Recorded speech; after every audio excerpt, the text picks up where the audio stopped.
2015 চনৰ ব্যৱসায় প্ৰতিষ্ঠানৰ স্বত্বাধিকাৰী প্ৰেছ ক্লাবৰ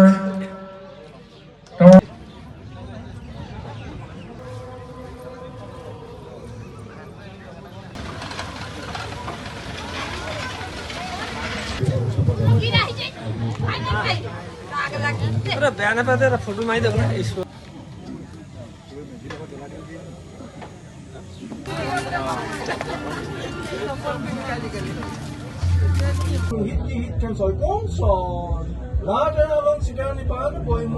আজি দশমবাৰৰ কাৰণে চৰাইদেউ মহোৎসৱ উদযাপন কৰা হৈছে।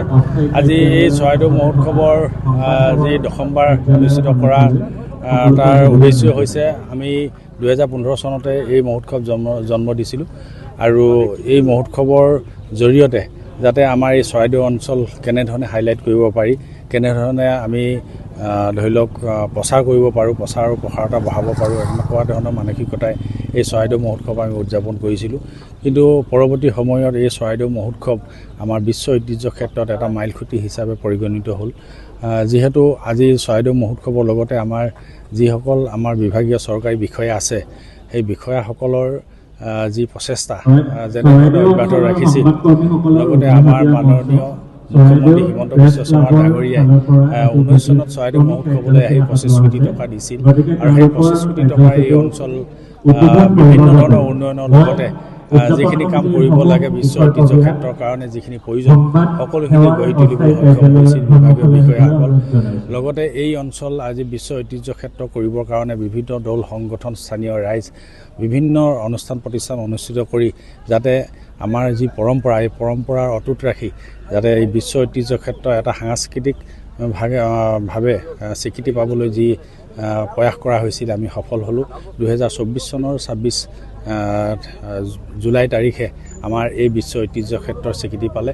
গতিকে তাৰ কাৰণে মাননীয় মুখ্যমন্ত্ৰী মহোদয় আৰু আমাৰ ভাৰতৰ প্ৰধানমন্ত্ৰী মহোদয়ক বিশেষভাৱে ধন্যবাদ দিব লাগিব। তেখেতসকলৰ আশীৰ্বাদ নহ'লে, তেখেতসকলৰ প্ৰচেষ্টা নোহোৱা হ'লে আমি হয়তো বিশ্ব ঐতিহ্য ক্ষেত্ৰ নাপালোহেঁতেন। গতিকে আজি এই অঞ্চলে ভৱিষ্যত আমাৰ অসমীয়া জাতি যিসকলে অসমীয়া জাতি গঢ় দিছিল সেইসকল পুলিম কোঠাৰ আশীৰ্বাদ বিচাৰিছোঁ যাতে ভৱিষ্যত আমাৰ অসমীয়া জাতি সকলোৱে নাতিপুতিসকলে এইখন অসমত বৃহৎ এটা অসমীয়া জাতি হিচাপে যাতে মূৰ দাঙি থাকিব পাৰে তাকেই কামনা কৰিছোঁ।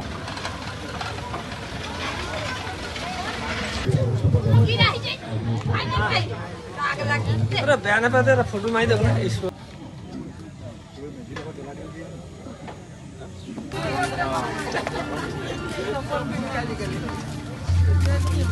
আপুনি বিচৰা বাতৰি পাব কেৱল নিউজ 18 এপত। নিউজ 18 এপ ডাউনলোড কৰিবলৈ স্কেন কৰক এই QR কোড। গুগল প্লে ষ্টৰতো পাব এই নিউজ 18 এপ।